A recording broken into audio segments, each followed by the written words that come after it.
Welcome to Gambling with an Edge. And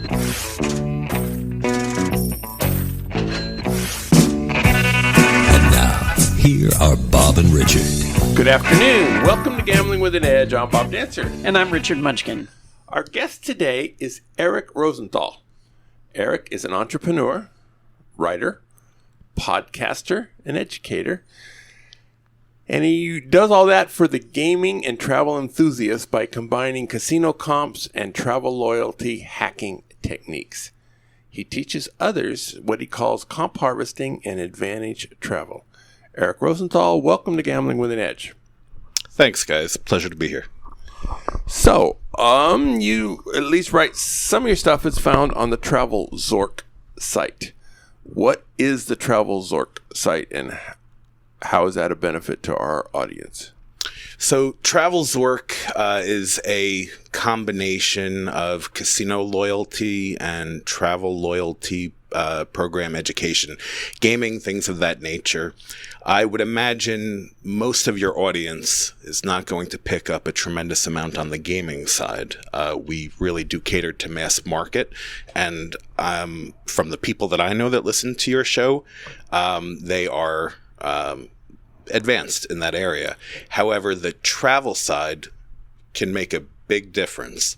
And when we combine the comps and casino loyalty with the travel hacking techniques, I think your listeners will be able to go on more vacations and have to give up less action for it.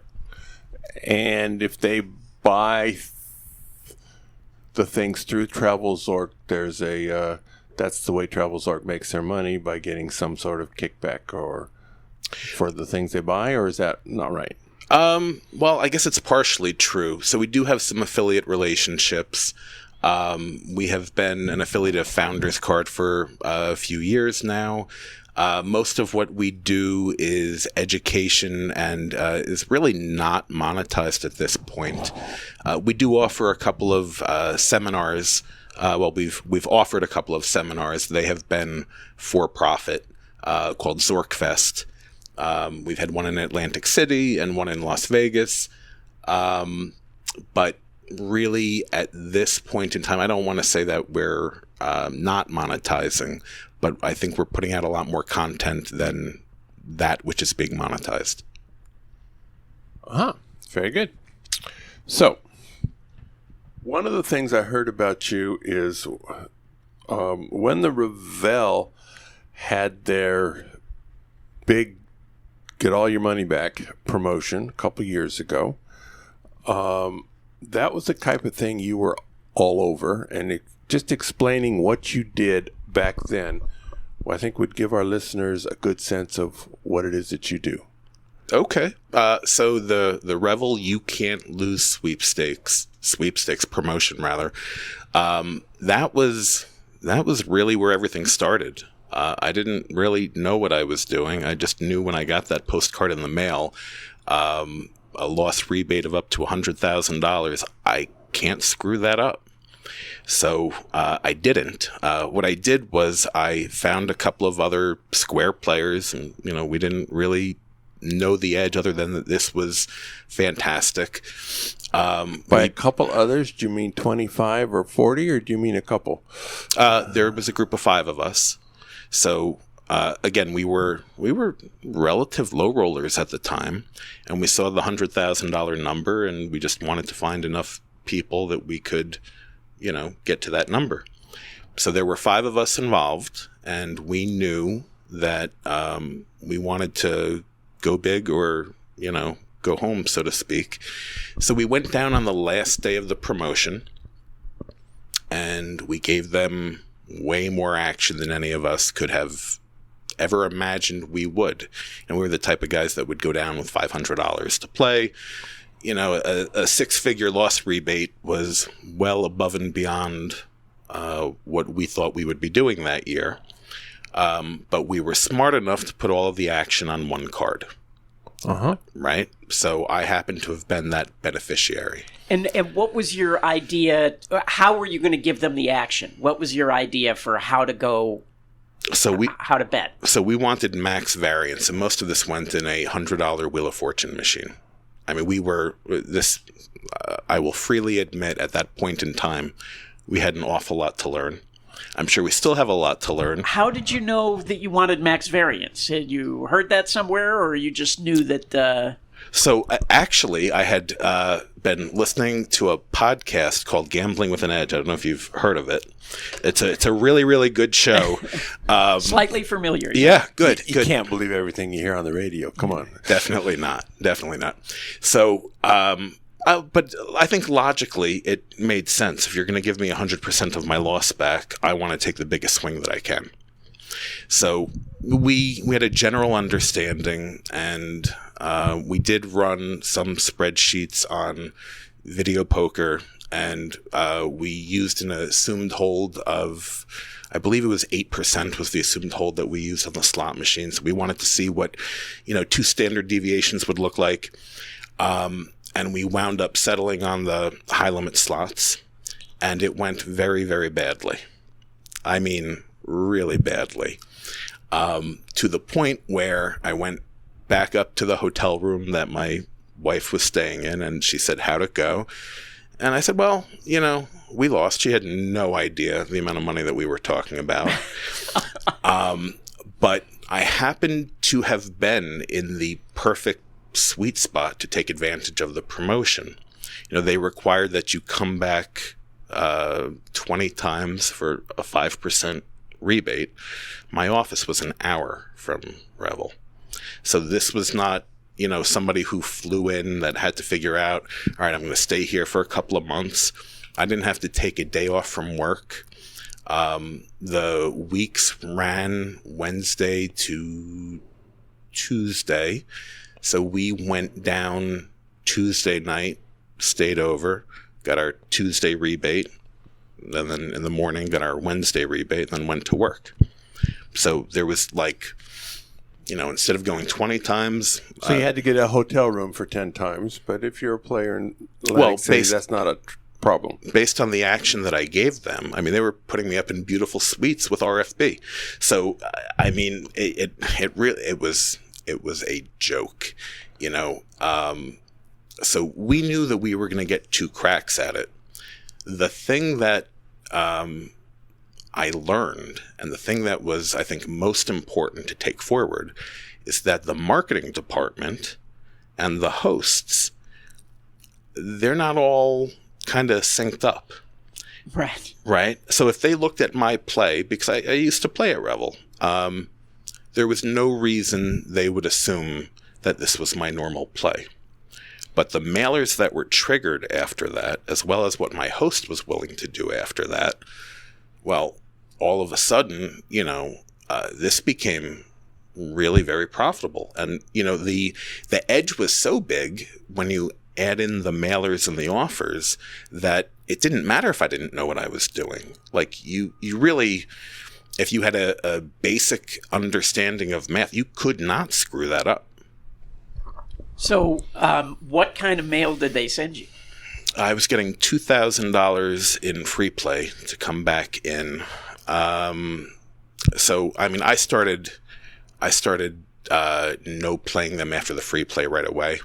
So I believe the first one was 2,000, and then it dropped to 1,000 twice a month. But all the way through the end, I don't think I got less than $750 twice a month to come in. And, so you walk in, you take care of your loss rebate, you get your additional offer on top of it. You stay in a beautiful suite right on the ocean, and you and your friends hang out and eat and drink. And, all of a sudden... things become apparent that there's a lot more to this than, just that initial offer. So you lost $100,000. You got all that back, minus the cost of putting it through, because the machines weren't that great that you had to play it through. So you lost a few thousand playing that 100,000 back, but you got several tens of thousands in bonuses. Yeah. So like I said, we at this point in time. We were as square as you're going to get. We didn't know what we didn't know. So the way it worked out, if we didn't have those promotions, if we didn't have the mailers and the additional free play, we would have lost money, because when we put it back in, like you said, the pay tables were not so advantageous. But we wound up, and for the record, I can neither confirm nor deny that it was a 6-figure loss, but I'll let you, continue down that regard. But we wound up clearing about 14,000, I believe, at the end. But more importantly, I had verifiable play that could then be brought over to other hosts at other properties, and that was worth way more in the long run than what the promotion was worth. That's a point that a lot of people don't consider. That's really, I don't want to say it's everything, right? Because money matters, right? And I think I'll take a more profitable session over verifiable play. But if you have the verifiable play, the way that you make this either a positive expectation or a more positive expectation is you need to take advantage of it while you have it and parlay it into 2 or 3 other offers moving forward. Now, some people played, one good way to get losses is to play the ultimate X, and when you get multipliers of a certain side, you have your card fall out. Now, were you tempted to do that at all? I was aware of it. I was not tempted to do it.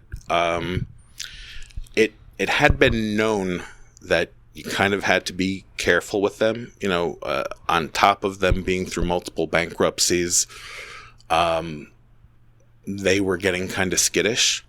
And before hearing of the problems that some people had by doing that, I knew that this needed to be, I's dotted, T's crossed. Let's make sure we're staying within the letter of the law, because it was a lot of money to us to have out there like that. We were exposed while we were figuring it out. Maybe to some of the APs that listen, that's not a large enough number to, have them feeling uncomfortable. But from where we were and where we were at that point in time, we didn't want to take a chance. Well, yeah, and it's easy in retrospect to say, oh, this is what I could have done, should have done, would have done. But at the time, there was a lot of speculation that they may just refuse to pay people. So, yeah, you had to be careful. And some people were refused. I mean, there were lots of issues with that promotion. So I think knowing that the math was so right, trying to squeeze out, a little bit more, it didn't make sense. Now, having 4 buddies, each putting up 20,000 or whatever you talked them into putting up. Yep. A lot of people don't have a network of square friends who are saying, oh yeah, trust me on this. I need you to put up 20,000 and we're going to do fine on it. Mm-hmm. With any trouble getting that set up? I mean, no. So while this may have been my first foray, I work in the financial services field. So I have friends who understand math. Yes. Okay. Yeah. Right. So I have friends that understand math, and I have friends that know. They believe they can trust you. Yeah. Oh, yeah. Yeah. Well, there absolutely had to be trust. I mean, if there were to be any winnings, they would legally be my winnings. Yeah. Right? Now, how did you guys decide to deal with playing the Wheel of Fortune, you can hit a $2 million jackpot, right? So how did you decide to deal with the tax consequence if there was a big win? Right. So that's a great question. Or even if there was a series of small wins. You did generate some W2Gs on this. Yeah. Oh, yeah. We definitely did. So the one of the members of my group is both a CPA and an attorney. So that helps. Right. So it helped on the front end to get everything kind of squared away with the host that we were dealing with, to make sure we had the terms in writing and, we knew exactly where we were at. Further, we showed up with I don't remember the number of the form, but the IRS has a form where you can whack up a 53 something. It's in the 5,000s. It's in the 5,000. Sounds good. Close enough. Anyway, if you need to split up a taxable W-2G, it can be done on the spot at the casino, or but having a CPA on hand kind of made that easier. But so the deal, the casino had the form ahead of time so that any W-2Gs were going to get split 5 ways. Correct. That was nice to have. Well, and the casinos are not required to do this. I mean, it's kind of a courtesy if they do. Mm-hmm. So, and if you're somebody who gets 20 W-2Gs during the day, I don't know what the number was, and all of a sudden, on a very busy day, they have to create extra W-2Gs. Now, if it's a long form and it's just 5 at the end of the day instead of 1, that's fine. But if it's individual W-2Gs, that's 100 instead of 20. Right. That's a big deal. Well, the paperwork was actually handled by that CPA attorney fellow with all the other at the casino. So I didn't actually have to do the work. I just signed my name. Okay, so he was there when it happened. Now, your leads to other casinos. So if that led you to a deal at Borgata that was worth $10,000 in comps at Borgata, was that all yours, or was that something you had to split too? So we kind of divvied up what network or player's card we wanted to have. So just like there's a advantage to having a BP that's not you. Well, I wanted to have a BP at each network so we could leverage what we were going to do moving forward. If you have a 2-bedroom suite, you can fit more than one person in a 2-bedroom suite. Everybody else could be a ghost on property, and we make one person the guy over there. So the guy in question you mentioned, Borgata, that was not an MGM. Well, it wasn't an M Life property. MGM had partial ownership. We kind of divvied up and spread out, and Ocean was failing. They hadn't closed yet, but we knew that wasn't going to be forever. And I had locked up a continuous number of trips where I was not giving them any additional action. I actually had my host call me and kind of curse me out a little bit. For just picking up free play, but without generating any extra correct. play. But so we kind of skipped a step here. So the Revel ended. You got all your money, and somehow at this point you got the idea. Oh, I should try to parlay this to another property. Oh, right. How did you do that? How did you? How did you get the idea, and then how did you actually implement it? Okay, so I would love to take credit for the idea.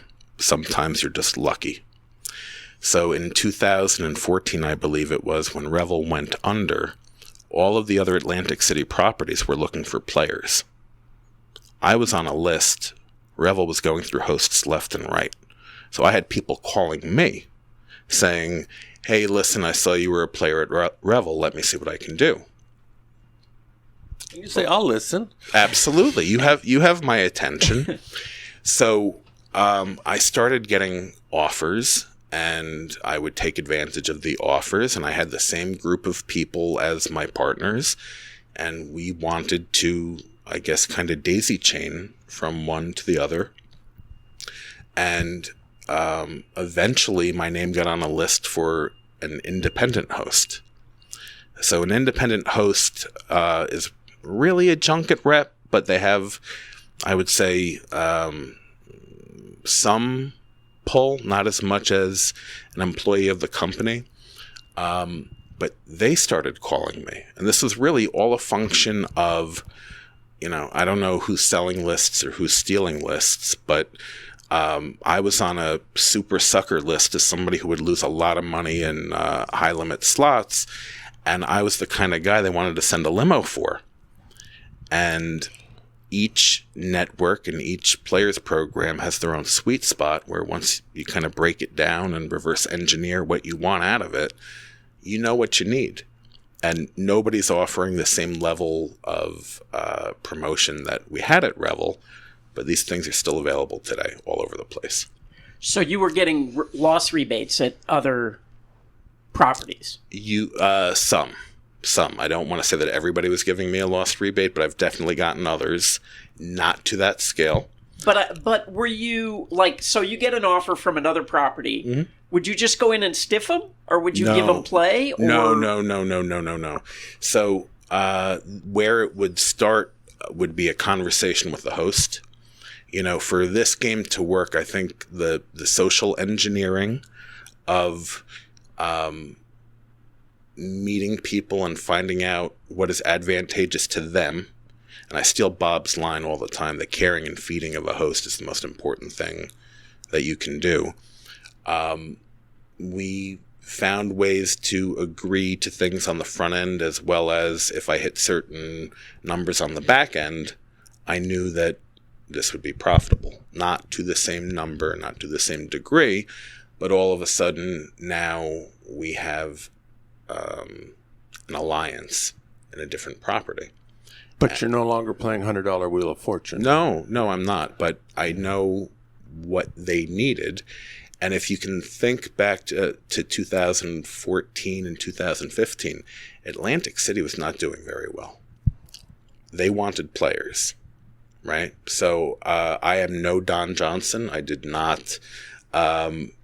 I was not able to command the type of deals that he did, but relative to my bankroll or this joint bankroll, I was able to get a number of concessions along the way that made it appealing to continue. And those things add up. So can you give us an example of what did you start playing now? Did you turn into a blackjack player, a video poker player, and what kind of deal were you able to structure? Okay, so I was a blackjack player. So not a blackjack player like you're a blackjack player, but I was a blackjack player. You knew at least basic strategy, right? Competent basic strategy and a basic high-low, but my spread was not enough to where anybody would...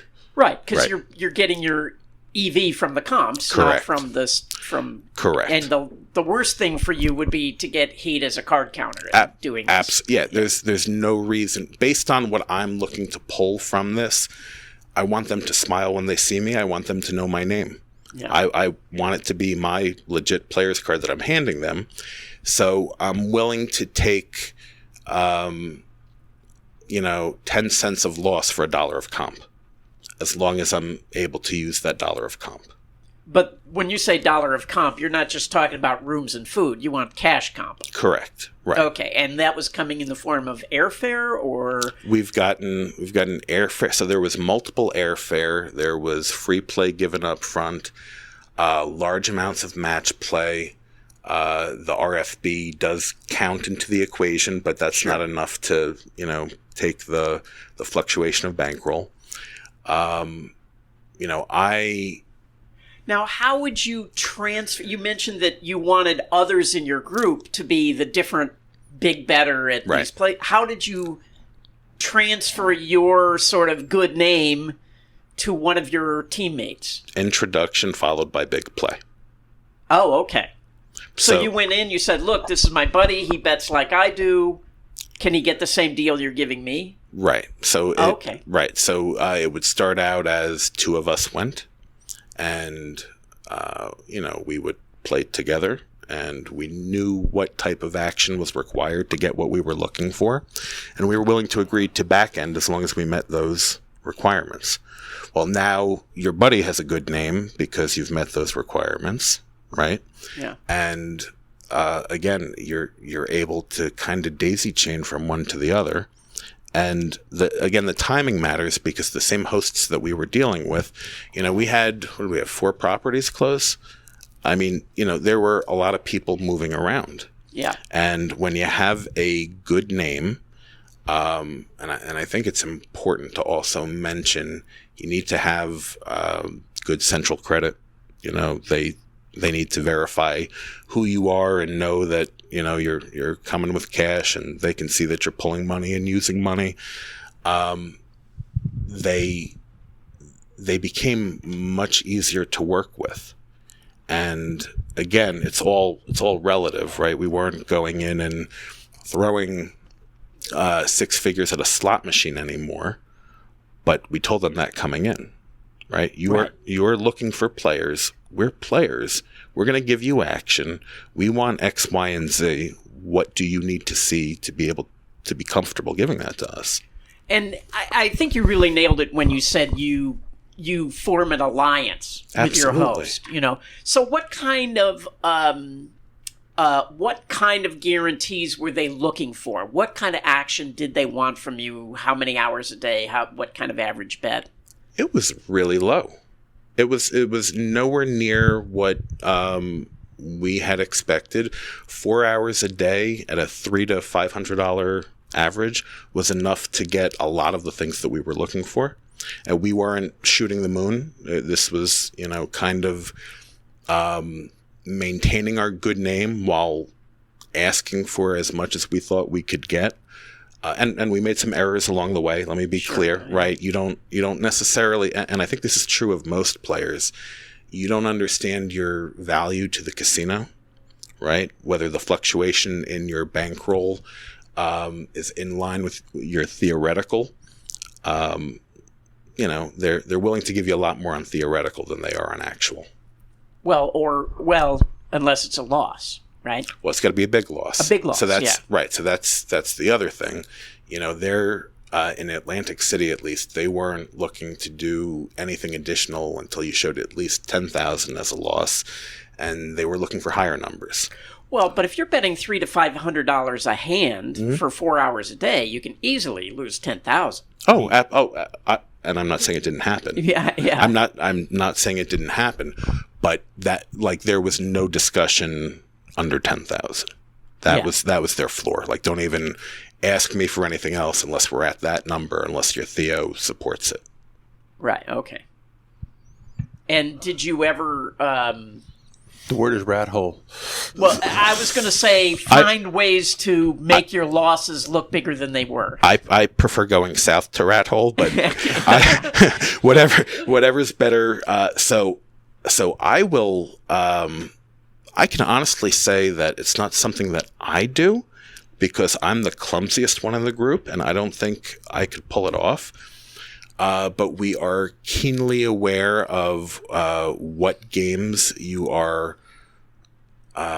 It's easier for chips to disappear from, and what type of action is required where black chips could disappear and not just green. And I'm not going to say it didn't happen, but I can tell you I didn't do it. Okay, good. So that implies that you have spread out to other games, or at least some of your partners have. Oh, 100%. Yeah, absolutely. There's definitely a lot of, well, I don't want to say a lot of, there are other games where you can build losses much easier than blackjack. Agreed. And, yeah. Right. And blackjack would not be the way that I would do that today. And at some point, did you then start moving to other venues? Yeah. Say, this is working great in Atlantic City, let's go try wherever. Well, was it because the host started calling you from other places? Combination of the two. So I was really learning about travel hacking at the time. That was my interest and study prior to, this Revel deal falling in my lap. All right, before we hear about the travel hacking, which is actually going to be... Sorry, I seem to have monopolized this, Bob, from you. No, this is not a problem at all. I'm fascinated by all this. This is exactly where we want to go today, and we're going to sneak some commercials in, but... if you must. Consider myself that I must.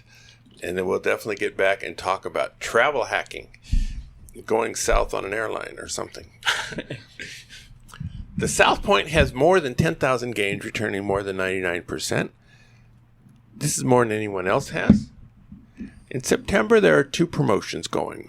First is $600,000 Money Madness promotion, where there are 2 casino-wide progressives going on all the time. The big one starts at $10,000, must be hit before $25,000. And if you're playing when somebody else hits it, you get $25 of free play. Smaller one goes off between $1,000 and $2,500 and hits about 3 times a day. You are eligible for both progressives so long as your card is in and you've played at least $1 in the past 60 seconds. The second monthly promotion is for bottles of moonshine.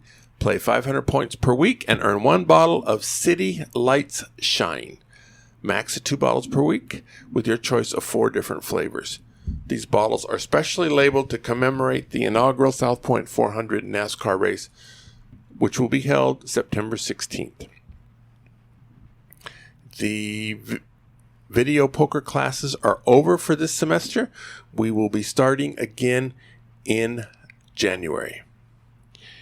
Trust me, you will hear about that at the time. At videopoker.com, it's the best place to play a lot of games. If you sign up for the gold membership, $8.95 a month or $79.95 a year, this allows you to get corrections on most of the games. The game of the week is Double Super Times Pay. This is a 7 coin per line game. You have a 1 in 15 chance to get a multiplier between 2x and 10x on the deal, and a second independent 1 in 15 chance of getting a 2x to 10x multiplier on the draw. If you receive 2 multipliers, say 3x and 4x, they are added together to become 7x. They're not multiplied together to become 12x. If you get a dealt royal flush, which happens every 650,000 hands about, there's still a 1 in 15 chance of getting a multiplier. But if you do get the multiplier, it's always going to be 20x for the deal and the draw combined. If you're playing a big enough machine, 20x on adult $10 play, that's could be a life-changing experience for some people. The return on the game is approximately 0.5% more than the base game, and there are no strategy deviations required to play this game. Because so much is on that dealt royal, or 1/15 of the dealt royals when you get the multiplier, this is a significantly higher variance than the base game. All right, we're back talking to Eric Rosenthal. He was telling us that he was travel hacking. So what does that mean? I think a generic way of explaining it would be deriving more value through various arbitrage opportunities, really, where you're able... Arbitrage? What, Yeah. What do you mean arbitrage? So The arbitrage means you buy something for 3 cents and sell it for 4 or something. Or you transfer it from one place to another and receive more value due to the transfer. Uh-huh. So how are you using it in this context? Well, again, in that timing, the other thing, I am a casino nerd, podcast nerd, and I look into the details, and there were people doing things called manufactured spend.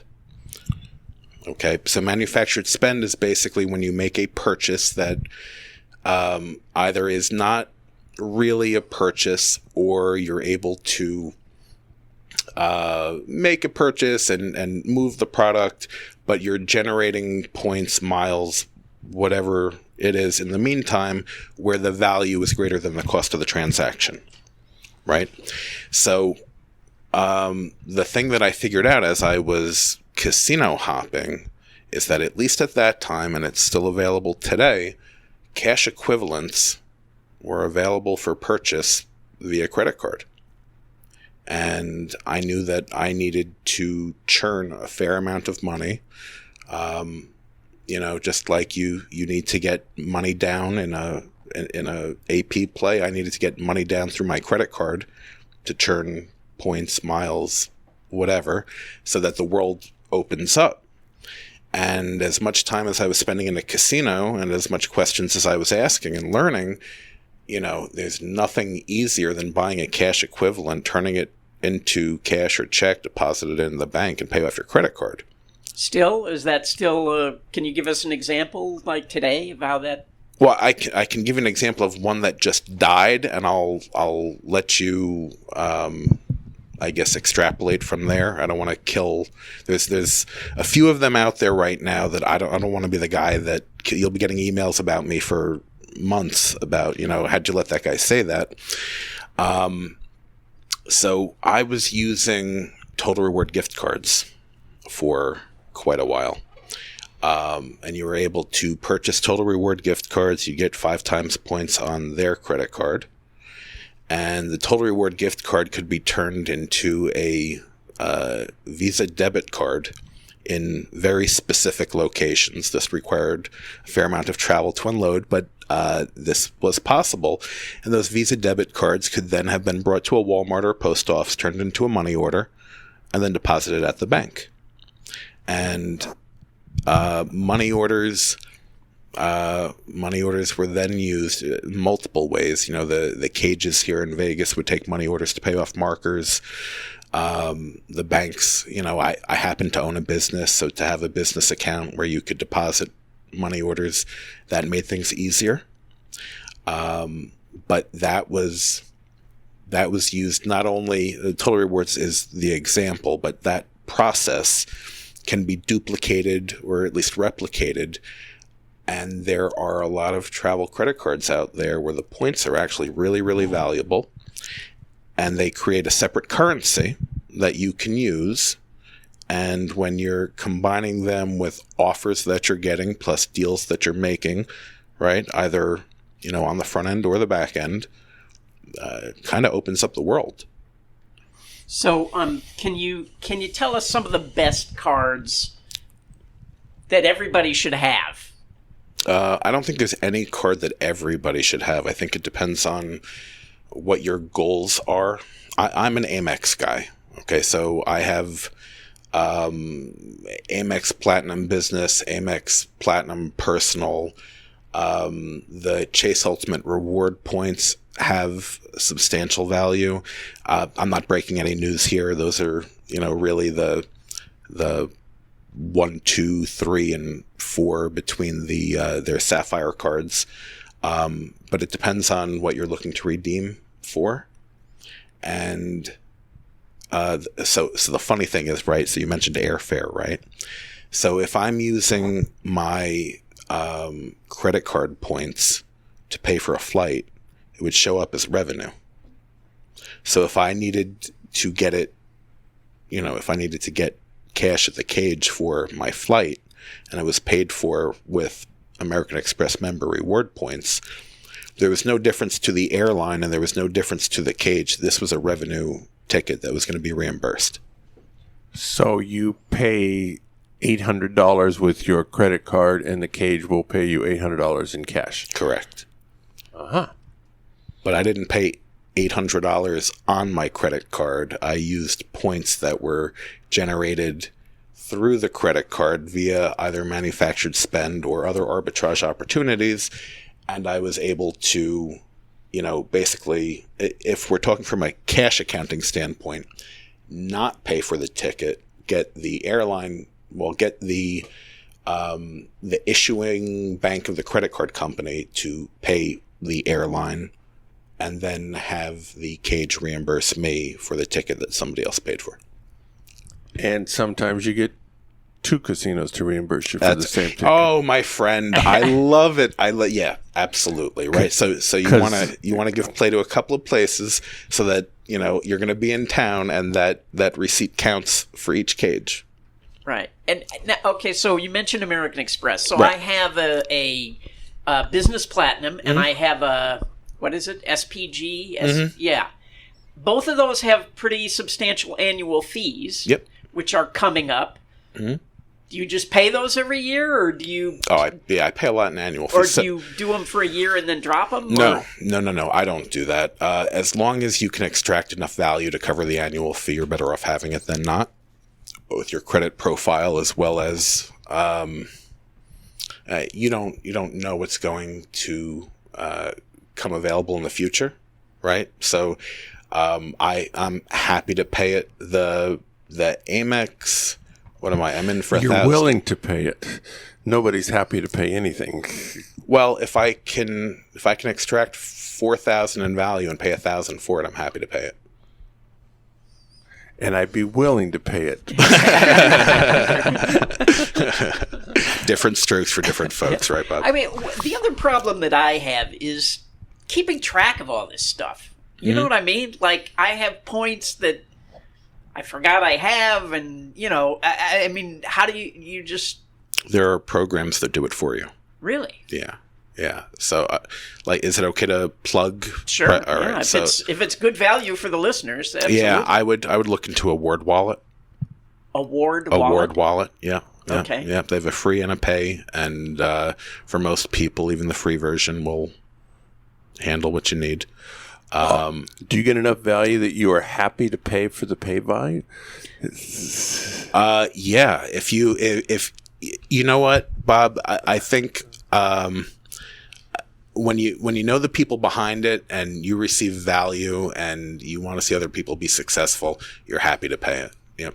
Well, Bob is never happy to pay for anything. No. Actually, what he just said, I'll sign up for that. I definitely support a lot of friends doing what they're doing, and I buy things because of, like, any friend who writes a book. I'm going to buy that book, whether I'm going to read that or not. But I'm the biggest lay down going when it comes to stuff like that. I think it's all about community, right? So the network, just like your network for scouting a casino, my network, scouting the casino matters for me too, probably to a lesser degree, but it still counts.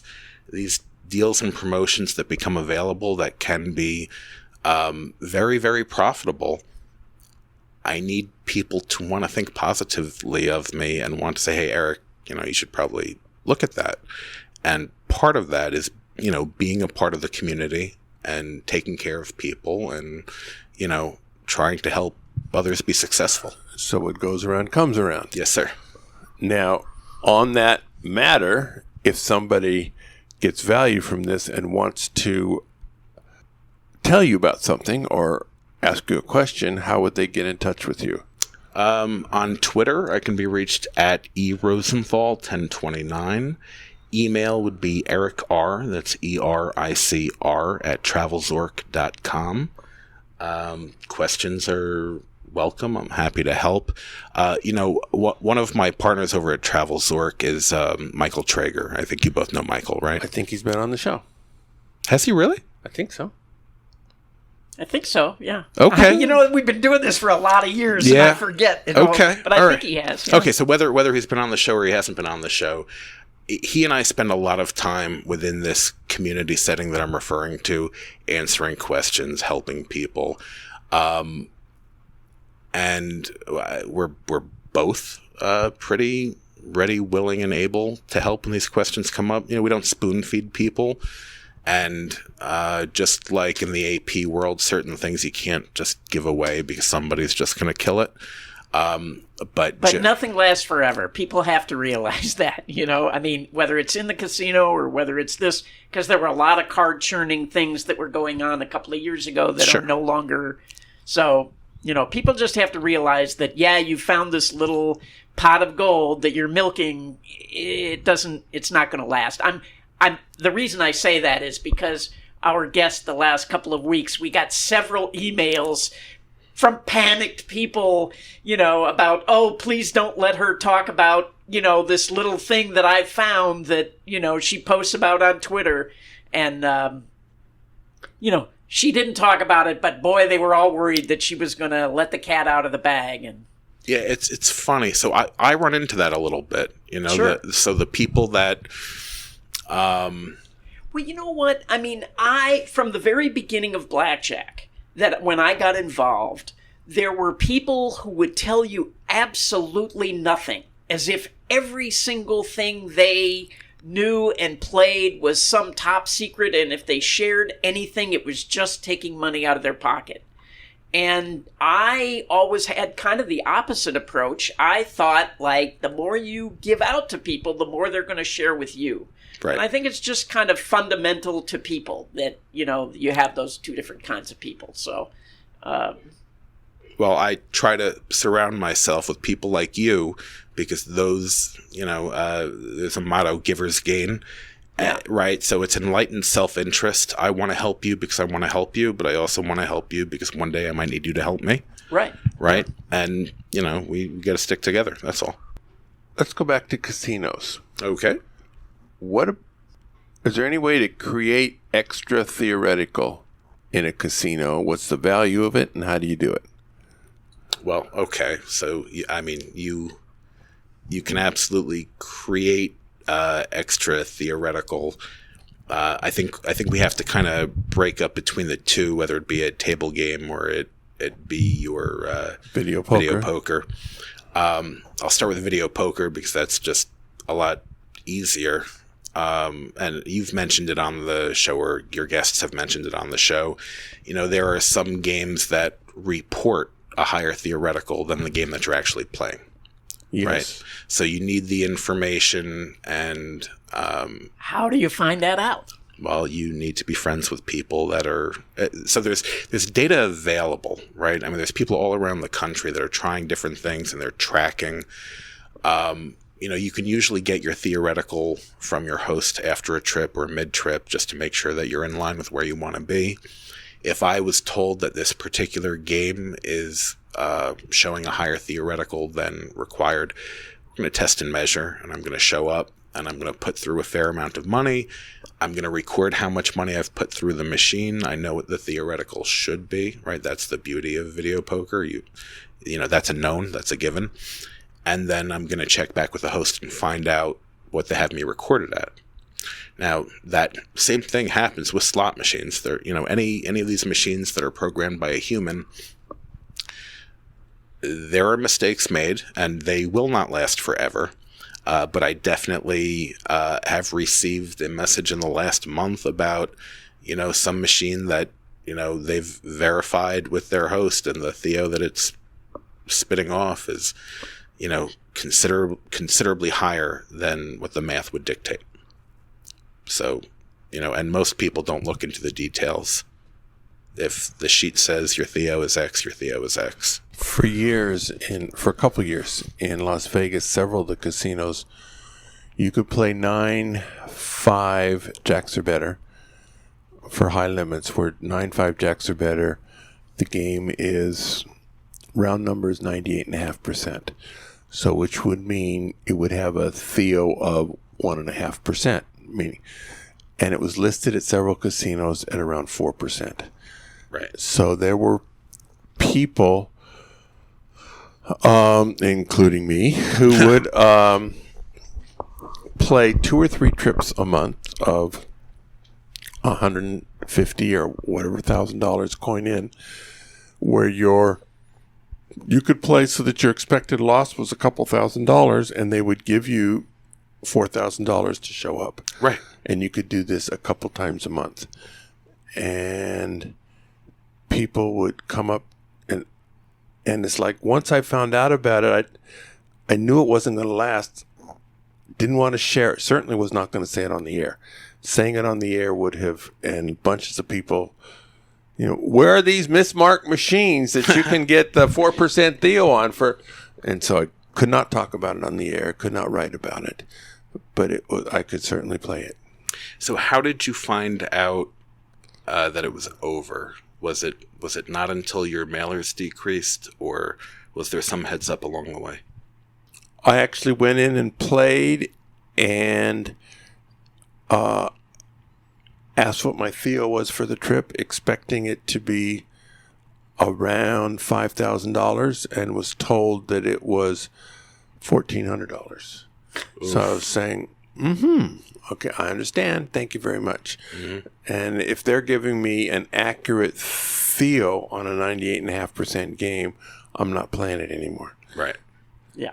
So your group has started like 4 years ago. Have you guys stayed together, or have you gone off as individuals? What happened to the group?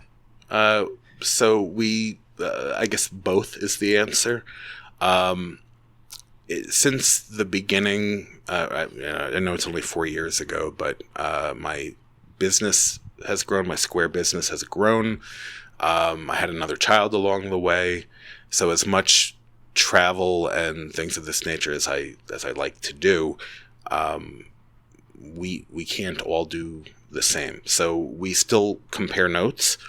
I would say we make it a point to seek data and share data. If we can make a trip together, that's terrific. The trips that I have kind of moved on to have been maybe of a different variety, less profitable, but kind of moving in a different direction. I spend a lot more time with just recreational gamblers, and I network with the casinos and the executives, and I try to help put these things together. So I'm always looking for ways where, whether it be through the host or it be an executive, how do we make this a win-win? How can I show you profitable players that don't actually cost me money? And that's been the last year and change. Has been more of my personal focus. But so when you play, you're now taking the swing yourself. Right. So, okay. Right. Yeah. Yeah, it's a little bit hard when you're trying to share comps. You know what I mean? Like, it's hard to break those things up. If everybody lives locally and you're going to the same, destination, that becomes simple. But then when you have wives that want to come and girlfriends that want to come, and remember everything. Not both the same trip. Well, it unless you're into that. Maybe. Well, listen. More power to you. I'm happy enough to keep one woman happy. I don't need a second. But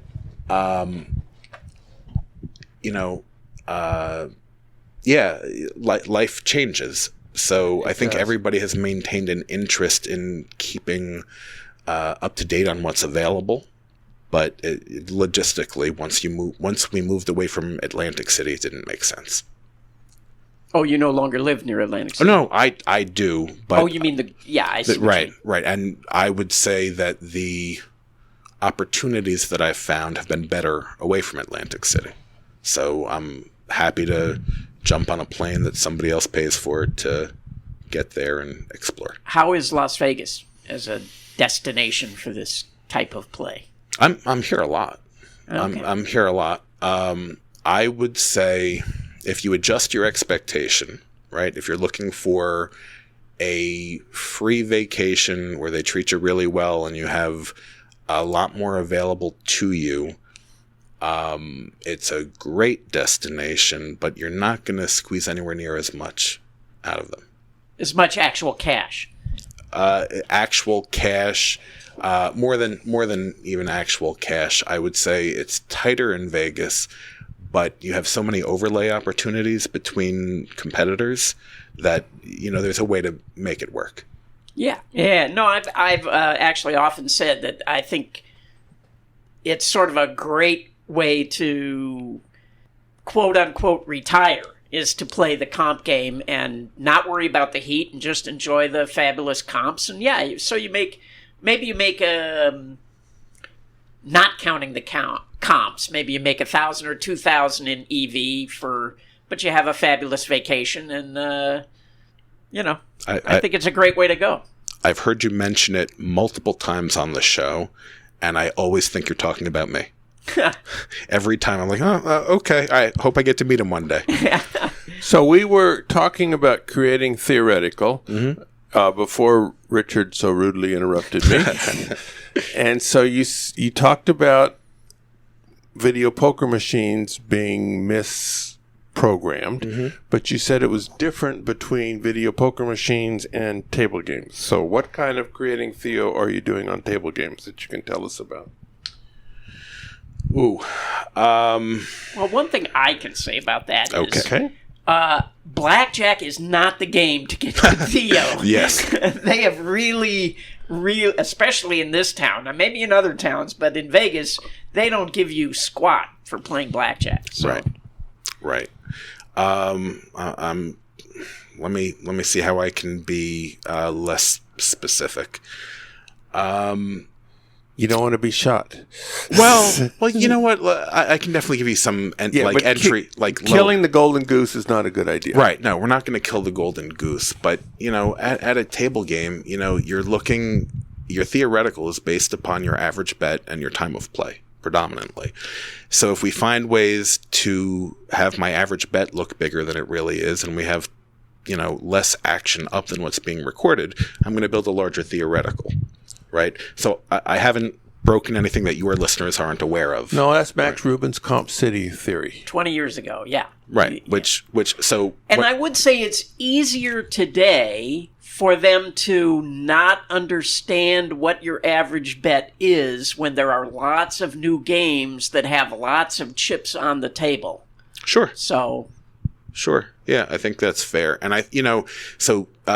Max Rubin's book... was probably the first book that I read after everything kind of came together. And conceptually, it's dated, but conceptually, it's just as sound today. It is. And it's eye-opening if you hadn't, it's a lot of valuable stuff there. I've said for years, I think it's one of the most important books in advantage gambling written in the last 50 years or whatever. I mean... Yes, it's dated, but the concepts are as important as the concepts in Beat the Dealer when Thorpe wrote it 50 years ago. Sure. All right. So, Eric, this has been interesting. We got lots more questions for you. Is there any chance we can talk you into coming back for our show next week? You might have to twist my arm, but luckily I'll be back in Vegas next week. Hot damn. So, if you liked this, tune in next week as well. If you thought it was boring, go listen to somebody else's podcast. Right. Thank you, Eric. Thank you, Richard. Go out and hit lots of royal flushes, everybody. Good day.